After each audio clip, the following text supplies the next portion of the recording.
জি, আমরা যদি ইসলামের কথা বলা আর সেটা নিজের জীবনে ধারণ করা কিন্তু দুই ইস্যু।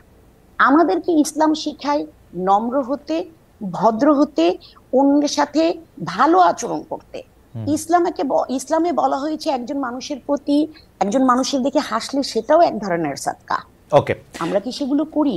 আমার মনে আমরা যায় যে আমার মনে যত যায় আপা। বেশি চেঁচামেচি করি, তাদেরকে আমরা ইসলামের বাঘ, ইসলামের সিংহ এসব টাইটেল দেয়া হয়। তো আমরা নিজেদের মধ্যে কতটুকু ইসলাম পালন করি যে আমি রাষ্ট্রধর্ম ইসলাম চাই, এটাই আমার প্রশ্ন।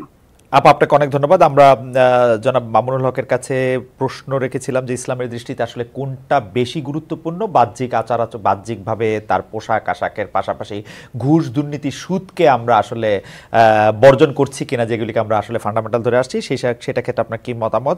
এবং সোশ্যাল মিডিয়ায় যাদেরকে আমরা ইসলামী বক্তা বলে থাকি, তাদের কিছু বক্তব্য এরকম তুলনা করা হচ্ছে যারা একসময় ক্ষুদ্র ঋণ নিয়ে, সুদ নিয়ে ডক্টর মোহাম্মদ ইউনূসের সমালোচনা করেছিলেন, তারা আবার তার প্রশংসা করছেন। বক্তাদের একটি অংশ কি বাতাস বুঝে বক্তব্য দিচ্ছেন কিনা, এবং আপনারা যে ইসলামকে, যেটিকে আসলে পলিটিক্যাল ইসলাম বেশি করে বলা হচ্ছে, যেটা এবং যেই কারণে বাংলাদেশে ইসলামী দলগুলির মধ্যে অনেক বিভাজন দেখা যাচ্ছে, মানে কেউ হয়তো ইসলাম বিশ্বাস করছেন এবং জোর দিয়ে বলছেন যে জনাব মামুনুল হক যেগুলি বলছেন সেগুলি ইসলাম না, আরেকজন বলছেন যে ওইটা যারা বলছেন তারা কাফের।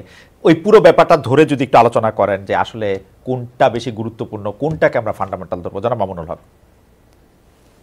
ঠিক, আসলে অনেকগুলো মানে এখন বিষয় আমার সামনে আলোচনার জন্য সময় কতটুকু পাবো আমি জানি না। মিসেস মাহবুব সাহেব তো উনি বললেন যে ওনাকে মনে হয় সময় কম দেয়া হচ্ছে। আমি আসলে শুরুতেই বলেছিলাম যে আসলে বিতর্কের আলোকে আমি কথাগুলো বলতে চাইনি।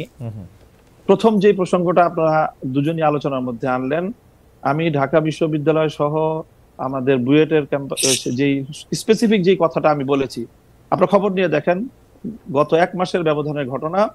ঢাকা বিশ্ববিদ্যালয় একটা সিরাতুন নবী অনুষ্ঠান করার সুযোগ দেওয়া হয়েছে, এবং এই অনুষ্ঠানটাকে ঢাকা বিশ্ববিদ্যালয়ের ইতিহাসে দীর্ঘদিন পরে এই ধরনের একটা অনুষ্ঠানের একটা মানে ব্যতিক্রমী আয়োজন হিসাবে গোটা ঢাকা বিশ্ববিদ্যালয় এটাকে খুব তারা উৎসাহিত করেছে।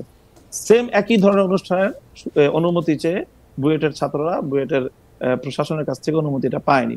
আপনারা যে দৃষ্টান্তগুলো এনেছেন সেটা হলো একাডেমিক যে ইসলামিক স্টাডিজ বিভাগ আছে, আরবি ভাষা সাহিত্য আছে, উর্দু আছে, ফার্সি আছে, অ্যাজ এ ল্যাঙ্গুয়েজ বা একটা সাবজেক্ট হিসাবে পড়াশোনার বিষয়ে আমি এই জায়গাটা আমার প্রশ্ন ছিল না। আমার প্রশ্ন হলো যে বিগত 50 বছরে ঢাকা বিশ্ববিদ্যালয়ে ইসলামী ছাত্র মজলিস, ইসলামী ছাত্র আন্দোলন, ইসলামী ছাত্র শিবির নামে আপনারা ঢাকা বিশ্ববিদ্যালয়ের ক্যাম্পাসে কোনো কার্যক্রম পরিচালনা করার সুযোগ আপনারা দিয়েছেন? ইসলামী কোনো সংগঠনকে দেওয়া হয় নাই। এই জায়গাটার আমি ইসলামী রাজনৈতিক চর্চার যে সুযোগটা থেকে ইসলামপন্থীদেরকে চরমভাবে বৈষম্যমূলক ভাবে তাদেরকে দমন করা হয়েছে, মামুন ভাই, মামুন ভাই একটা ছোট্ট প্রশ্ন কি করতে পারি? যে ধরেন আপনি যে, আমি কথাগুলো শেষ করি। আচ্ছা, ঠিক আছে, কোনো অসুবিধা নাই। দ্বিতীয় বিষয় যেটা ম্যাডাম বললেন যে এই যে পোশাকের যে বিষয়, আমি কিন্তু পোশাকের যে বিষয়টা বলেছি সেখানে আমি সুনির্দিষ্টভাবে একটা কথা বলেছি, সেটা হলো এই যে আমরা যারা ইসলামকে রাজনৈতিকভাবে আমরা রাজনীতিটাও যারা ইসলামের আলোকে করতে চাই, আমরা মনে করি যে ইসলাম কমপ্লিট কোড অফ লাইফ, সকল পূর্ণটাই ইসলামকে মানতে হবে। আমি ব্যক্তিগত জীবনে ইসলামকে মানবো, আমি ব্যবসার ক্ষেত্রে, অর্থনীতির ক্ষেত্রে ইসলামকে মানবো না, অথবা রাজনীতির ক্ষেত্রে ইসলামকে মানবো না। ইসলামকে এভাবে খণ্ডিত আকারে মানার কোনো সুযোগ আল্লাহর কোরআন দেয়নি, বরং পরিপূর্ণভাবে ইসলামকে, যারা পরিপূর্ণভাবে ইসলামকে মানতে চাই এবং বিশেষ করে যারা আমরা রাজনীতিতে ইসলামকে অনুসরণ করতে চাই, আমাদের উপর রাষ্ট্রীয় যে দমন পীড়ন চালানো হয়েছে সেটা অন্য কোনো আদর্শিকভাবে রাজনীতি যারা করে, আদর্শিক কারণে অন্য কারো উপরে সেই বৈষম্যটা বাংলাদেশে অতীতে হয়নি। এই জায়গাটার কথা বলেছি। আপনারা বিষয়টা বারবারই আপনারা আলোচ্য বিষয়টা ভিন্ন দিকে নিয়ে না, আচ্ছা, ঠিক আছে। দ্বিতীয় বিষয় আমি বলি আপনি যে প্রশ্ন করেছেন সেই প্রশ্নের জায়গায় আমি আসি, যে একটা বিষয়ের গুরুত্ব আছে, সবটারই গুরুত্ব রয়েছে। সুদ, ঘুষ, দুর্নীতি সহ যেই সকল বিষয়গুলো ইসলাম নিষিদ্ধ করেছে, এর প্রত্যেকটার বিষয়ে আমরা ফোকাস করি, আমরা আলোচনা করি। হয়তো সবটা আপনারা শুনেন না বা সবটা সেইভাবে মিডিয়ায় কভারেজ পায় না। মিডিয়ায় কভারেজ পায় সাধারণত চলমান ইস্যুগুলো এবং যে বিষয়গুলোকে রাজনীতির সাথে সংশ্লিষ্ট সেই বিষয়গুলো গুরুত্ব পায় বা সেই বিষয়গুলো হয়তো অনেকটা ফোকাস হয়, কিন্তু সবটা বিষয় একই। সর্বশেষ আপনি যে কথাটা এনেছেন, এই যে ক্ষুদ্র ঋণ এবং সুদ ব্যবস্থা এবং ডক্টর ইউনূস সাহেবের সাথে বর্তমান সময়ে তার যে প্রশংসামূলক কিছু কথাবার্তা, দেখেন এখনো আমরা বলি যে সুদ ইসলামের দৃষ্টিতে জঘন্যতম একটা অপরাধ এবং নিষিদ্ধ একটা বিষয়। কাজেই সেটা ক্ষুদ্র হোক আর বৃহৎ আকারে হোক, ক্ষুদ্র ঋণের মাধ্যমে যে কাজটা হয়েছে সেটা হলো সমাজের তৃণমূল পর্যায় পর্যন্ত সুদ ব্যবস্থাটাকে পৌঁছে দেওয়া হয়েছে। সেই জায়গাটা থেকে আমরা অতীতেও সমালোচনা করেছি, আজও ডক্টর ইউনূস সাহেবের সমালোচনা করছি, ভবিষ্যতেও আমরা সেই জায়গা থেকে, ইসলামের জায়গা থেকে, যদি আমি মুসলিম হয়ে থাকি আমাকে সেই সুদ ব্যবস্থার বিরুদ্ধে আমাকে কথা বলতেই হবে। সুদ ব্যবস্থার প্রবর্তক হিসাবে এবং ক্ষুদ্র ঋণের মাধ্যমে সুদকে তৃণমূল পর্যায়ে পর্যন্ত পৌঁছে দেওয়ার জন্য আমরা ডক্টর ইউনূস সাহেবের সমালোচনা ভবিষ্যতেও করব। তবে তিনি একটা জায়গায় ভুল করেন, একটা জায়গায় সমালোচনার পাত্র, তাই বলে ওনার সব কাজই যে সমালোচনার যোগ্য সেটা নয়। তিনি দেশের অন্যান্য ক্ষেত্রে একটা দেশকে সামনের দিকে অগ্রসর করার ক্ষেত্রে এবং দেশের বর্তমান সংকট, মামুন ভাই আপনার বক্তব্য পরিষ্কার, নেতৃত্ব দিতে পারছেন। মামুন ভাই আমি একটু প্রশ্নটা করি যে আপনি ইসলাম নিয়ে যারা রাজনীতি করছেন তাদের পরিপূর্ণ রাজনীতি, কিন্তু আপনি ধরে নেন যে আমরা সাধারণ বাংলাদেশের মানুষ আমরা ফলো করতে চাই আপনাদের আলেমদের, কিন্তু আমরা তো স্পষ্ট দেখতে পাচ্ছি যে আপনারা ঈদে মিলাদুন্নবী করবেন কি করবেন না সেটা নিয়ে দুই পক্ষ, তিন পক্ষ, বহু পক্ষ, 100 পক্ষ দাঁড়িয়ে গেছে। আমি শেষ করি, এটি নামাজ কিভাবে পড়া হবে কি পড়া হবে না সেটি আপনারা আসল ইসলাম নাকি চরমনাই আসল ইসলাম, আসল ইসলাম কি আসলে আটরশি, আসল ইসলাম কি আসলে মাওলানা রাজ্জাক সাহেব, এইটা নিয়ে তর্ক ছাড়া তো আমি মানে আর কোনো কিছু দেখি না। আরেকটা প্রশ্ন আমাদেরকে আপনার জন্য করেছেন, উনিও একজন আলেম, উনি বলেছেন যে খ্রিস্টান শাসন বলতে কি বোঝাচ্ছেন, তারা কি বাইবেল অনুসারে শাসন করছেন, এখন আমেরিকা ইউরোপ যে শাসনে চলছে সেটা খ্রিস্টান ধর্মীয় শাসন কিনা, সৌদি আরবে যা চলছে তা ইসলামী শাসন কিনা, সৌদি আরবে ছাত্র সংগঠন করার অনুমতি রয়েছে কিনা। আমি আপনার কাছ থেকে একটু মানে খুবই ক্ষমা চেয়ে নিয়ে 2 মিনিটে একটু শেষ করতে বলছি, আমার একটু টাইম কনস্ট্রেন্ট আছে। জি জি, প্রথম প্রশ্নটা আবার বলেন তো একটু। প্রথম প্রশ্নটা হচ্ছে যে আপনি পরিপূর্ণ ইসলাম বলছেন কিন্তু সাংঘর্ষিক, এই যে আপনি ঈদে মিলাদুন্নবী সহ যে সকল মতবিরোধপূর্ণ যে বিষয়গুলি আপনি প্রশ্ন তুললেন, দেখেন আমাদের মতবিরোধপূর্ণ বিষয় খুবই গৌণ। মৌলিক কোন বিষয়ে আমাদের মধ্যে ইসলামিক যারা বিভিন্ন স্কুল অফ থট যারা আমরা ফলো করে থাকি, আমাদের মধ্যে কোনো দ্বিমত নেই। 5 ওয়াক্ত নামাজ এই বিষয়ে কেউ দ্বিমত করেছে, রমজান মাসে 30টা রোজা রাখতে হবে এই বিষয়ে কেউ দ্বিমত করেছে, প্রত্যেকটা মুসলমানের উপর সামর্থ্য থাকলে একবার হজ করা ফরজ কেউ দ্বিমত করেছে, প্রত্যেকটা যারা নাকি সামর্থ্যবান তাদেরকে যাকাত দিতে হবে এই বিষয়ে দ্বিমত করেছে, এবং ফজরের নামাজ 2 রাকাত, জোহরের নামাজ 4 রাকাত, আসরের নামাজ 4 রাকাত, মাগরিবের নামাজ 3 রাকাত, এশার নামাজ 4 রাকাত, এই বিষয়ে আজ পর্যন্ত কাউকে আপনি দ্বিমত পেয়েছেন? খুবই শাখাগত কিছু বিষয়ে দ্বিমত রয়েছে মুসলমানদের মধ্যে, এবং সেই বিষয়গুলো আলোচনার মধ্যে আসে, এবং সেটা প্রত্যেকটা মতাদর্শের মধ্যে যখনই আপনি আলোচনা, জ্ঞানগত আলোচনা হবে তখন সেই দ্বিমতগুলি আসবে সেখানে। সেই বিষয়গুলি তো এটার সাথে আপনি এখানে আলোচনার মধ্যে এই প্রসঙ্গগুলি আনার কোনো প্রয়োজন নেই। দ্বিতীয় যে প্রশ্ন আপনি করেছেন সেটা হলো যে খ্রিস্টান শাসন বলতে আমি বুঝিয়েছি এখনকার যে শাসন, পশ্চিমা বিশ্বের শাসনকে বলছি 500 বছর ধরে। এর আগ পর্যন্ত আমি যেটা বলেছি যে যে পশ্চিমা বিশ্বের এই সেকুলার রাষ্ট্র ব্যবস্থা বা রাজনৈতিক এই যে গির্জা বিপরীত যে রাষ্ট্র ব্যবস্থা পশ্চিমা বিশ্ব অনুসরণ করছে, এর আগ পর্যন্ত তাদের যে শাসন ব্যবস্থা ছিল সেটা খ্রিস্ট শাসন ব্যবস্থা ছিল। আমি সেখানে বলেছি যে সেই খ্রিস্ট ব্যবস্থায় ব্যাপকভাবে খ্রিস্ট রাষ্ট্রগুলো কর্তৃক ইহুদিরা নিগৃহীত হয়েছে, এবং সেই সময়টা ইহুদিরা মুসলমানদের প্রোটেকশনে তারা থেকেছে। ওই জায়গাটা আমি বলেছি। এর বিগত 500 বছর ধরে পশ্চিমা বিশ্ব তারা তো গির্জার শাসনের বিপরীতে সেকুলারিজমকে তারা রাষ্ট্র ব্যবস্থা হিসাবে, রাজনৈতিক বন্দোবস্ত হিসাবে তারা ফলো করছে, এবং সৌদি আরব যেটা করছে সেটাও আংশিকভাবে তারা কিছু কিছু ক্ষেত্রে কোরআনের বিধানকে অনুসরণ করে, পূর্ণাঙ্গ ইসলামিক রাজনৈতিক বন্দোবস্তকে তারা অনুসরণ করে না। কাজে সৌদি আরব আমাদের কোনো মডেল না, সেটাকে দিয়ে আমাদের কাছে প্রশ্ন করলে আমরা সেখানে সরি বলা ছাড়া আমাদের কোনো উপায় নেই। জনাব মামুনুল হক, আপনাকে ধন্যবাদ, আপনি খুব কম সময় বলেছেন। আমি আবারও প্রশ্নটি করে রাখি, আপনি যেগুলিকে সামান্য বিরোধ বলছেন আমরা কিন্তু সেগুলিকে সামান্য বিরোধ দেখছি না। আমরা দেখেছি যে আপনার মনে থাকবে জনাব নুরুল ইসলাম ফারুকী খুন হয়েছিলেন প্রাইসিমালের কারণে, তাকে জবাই করে হত্যা করা হয়েছিল। এই রকম মতবিরোধ থাকার কারণে, আমরা এরকম মতবিরোধ থাকার কারণে কিন্তু বিভিন্ন জায়গায় বিভিন্ন সেক্ট দেখছি যে বিভিন্ন গোষ্ঠী, স্বঘোষিত গোষ্ঠী যারা একজন আরেকজনকে কাফের বলছেন, আক্রমণ করছেন। এমনকি আপনাদের ইসলামিক আদর্শের রাষ্ট্র সঙ্গে জামায়াতে ইসলামের ইসলামী রাষ্ট্রের বা অন্য কোনো ইসলামিক দলের আদর্শিক রাষ্ট্রেরও একটা বড় তফাৎ আমরা দেখে যাচ্ছি। এইটাকে আপনারা কনসলিডেট কিভাবে করবেন, আপনারা এইটা ভাবছেন কিনা, এটা আমার প্রশ্ন। আমি একটু অধ্যাপক তাসনিম সিরাজ মাহবুবের কাছে আমরা একটু যেতে চাই যে আপনি এক সাক্ষাৎকারে এটি বলেছেন যে দেশের সার্বিক সংস্কারের জন্য অন্তর্বর্তী সরকারকে সময় দিতে হবে। এই সরকারকে আপনি কত বছর সময় দিতে চান? 2, 3, 5 বছর সময়? আর একটা জিনিস আপনাকে বলে রাখতে চান, আমাদের আর সময় নেই, আসলে এই প্রশ্নটাই আপনাকে করতে চাই, অন্তর্বর্তী সরকারকে আপনি কতখানি সময় দিতে চান, 2, 3 না 5 বছর? এবং আপনি কেন মনে করেন যে সংস্কার আসলে অন্তর্বর্তী সরকার করবে, সেটা পরবর্তী সরকার এসে করবে না? তাসনিম সিরাজ মাহবুব। না, আমি সেটা কোথাও বলিনি যে মনে করেন কেন এই সরকার করবে, পরবর্তী সরকার করবে না। আমি বলতে চেয়েছি বা চাচ্ছি সেটা হলো বেসিক কিছু জিনিস আছে যেগুলো ওনাদেরকে করে যেতে হবে। যেমন শহীদদের তালিকা তৈরি করে, আহতদের তালিকা তৈরি করে এদের পুনর্বাসনের ব্যবস্থা করা আহতদের ক্ষেত্রে, এটা ওনাদেরকে করতে হবে এবং এতদিনে এটা ওনাদের করে ফেলা উচিত ছিল। এখানে ওনারা আমাদেরকে লেট ডাউন করেছেন। শহীদের তালিকা করেছেন, আহতরা এখনো হয়নি এবং আহতরা অনেক ক্ষেত্রেই যতটুকু সাহায্য প্রয়োজন ততটুকু পাচ্ছেন না। এটা হলো 1 নাম্বার। আরেকটা হলো আপনার কিছু আছে শর্ট টার্ম, কিছু আছে লং টার্ম।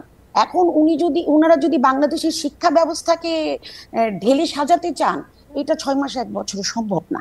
সো ওনাদের যেগুলি এখন করা দরকার, ইমিডিয়েট অ্যাটেনশন যেগুলিতে দরকার, তার মধ্যে একটা যেটা আমি বললাম, শহীদের তালিকা তৈরি করা, দেশের অর্থনৈতিক অবস্থাকে স্থিতিশীল করা, আইনের শাসন অ্যাসিওর করা, আইন শৃঙ্খলার উন্নতি করা, এগুলি ওনাদের গোল হওয়া উচিত। এই কয়টা কাজ করতে আমি কোনো নাম্বার বলবো না, এই কয়টা কাজ করতে যৌক্তিকভাবে যতটুকু সময় লাগে ততটুকুই উনাদের নেওয়া উচিত। তবে আমাদের এটাও মনে রাখতে হবে, আমি একটু শেষ করি খালিদ সাহেব, আমি কিন্তু কখনো জোর দিয়ে বলছি না, এবারই বললাম। আমি এতটুকুই বলবো যে আপনি কিন্তু নবজাত শিশুকে দিয়ে মা বাবা ডাকাতে পারবেন না। আপনি তাকে যতই দুধ খাওয়ান আর যতই মারধর করেন, তাকে সময় দিতে হবে। আমরা এত অসহিষ্ণু কেন? আমরা সর্বক্ষেত্রে অসহিষ্ণু, পরমতের ব্যাপারে শুধু না, সব ক্ষেত্রে আমরা অসহিষ্ণু। এখন আমাকে ট্যাগিং করা হবে যে আমি বর্তমান সরকারের দালাল, তো ট্যাগিং নিয়ে এখন আর চিন্তা করি না, এটা ভূষণে পরিণত হয়েছে আমাদের মতো মানুষের জন্য। কিন্তু আমার কথা হলো, আমার ক্ষেত্রে যে জিনিসটা মনে হয় উনারা ঠিক করছেন না, সেটা হলো যে উনারা লং টার্ম আর শর্ট টার্ম গোলগুলিকে উনারা আলাদা করছেন না, উনারা র্যান্ডমলি কাজ করছেন। যার ফলে হচ্ছে কি, যেই জিনিসটার প্রতি তাদের ইমিডিয়েট অ্যাটেনশন দরকার, উনারা এটা না রেখে অমুকের পোশাক কি হবে, অমুক পোশাকের কালার কি হবে, অমুকের নকশা কি হবে, উনারা ওগুলোতে মনোযোগ দিচ্ছেন, যেগুলো কিনা উনাদের না করলেও চলে। উনারা পুনর্বাসন করবেন, উনারা ইলেকশন কমিশনকে ঢেলে সাজাবেন, উনারা ভোটার তালিকা হালনাগাদ করবেন, উনারা আপনাকে দেখতে পাচ্ছেন না, প্রতি সম্মান মানে শ্রদ্ধাশীল যাতে হয় মানুষ, সেই ব্যবস্থা করবেন এবং উনারা দ্রব্যমূল্য নিয়ন্ত্রণ করবেন। এটা উনাদের ইমিডিয়েট টার্গেট হওয়া উচিত। আচ্ছা আপা, আপনি যে সংস্কারের কথা বলছেন বা যেইগুলি কথা আপনি বলছেন যে এইগুলি এই সরকারে করা উচিত, যার জন্য আসলে ঠিক কতটা সময় বা টাইম ফ্রেম দেওয়া দরকার, সেটা আপনি বলতে চাচ্ছেন না। আপা এখন কি শুনতে পাচ্ছেন?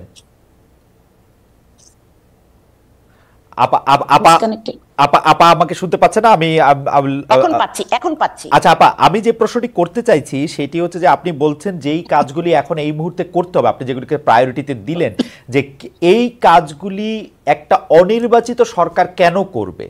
আমরা তো সংবিধান অনুযায়ী আমরা এই রাষ্ট্রটার মালিক, তো জনগণ রাষ্ট্রটা মালিক হলে জনগণের প্রতিনিধিরাই তো শুধু রাষ্ট্র ব্যবস্থায় মানে রাষ্ট্র পরিচালনা অংশ নেওয়া উচিত।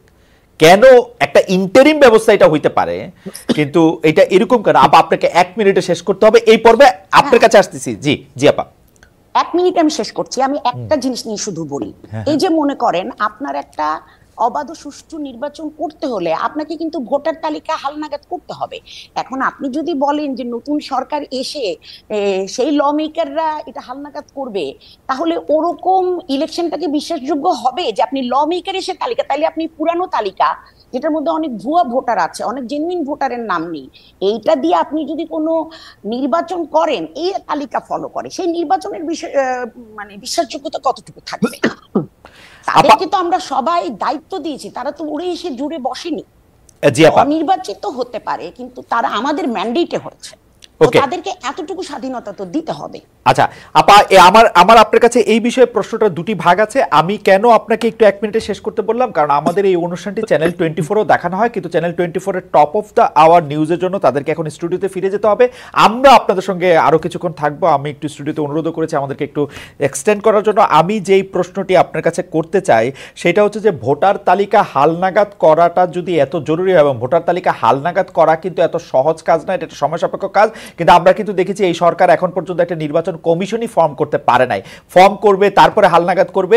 দ্বিতীয় কথা হচ্ছে যে আপনি বলেছেন যে তারা উড়ে এসে জোরে বসেনি, তাদেরকে আমরা ম্যান্ডেট দিয়ে বসেছি। সে আমরা আসলে কারা, মানে কার ম্যান্ডেটে তাসনিম সিরাজ মাহবুব আসলে অন্তর্বর্তীকালীন সরকারের সদস্য নন, কিন্তু আরেকজন সদস্য, মানে সেই লোকটি আসলে কারা? আমি আগেই বলে রাখি, আমার কোনো সমস্যা নাই, যারা উপদেষ্টা আছেন, প্রধান উপদেষ্টা সহ তাদের সবাই আমার খুব ভালো লাগে, তারা সবাই আমার খুব প্রিয়, তারা খুব লক্ষ্মী, তারা সবচেয়ে ভালো, পৃথিবীর সবচেয়ে ভালো। কিন্তু ম্যান্ডেটটা কোত্থেকে পেলো এটা আমার একটু জানতে ইচ্ছা করে।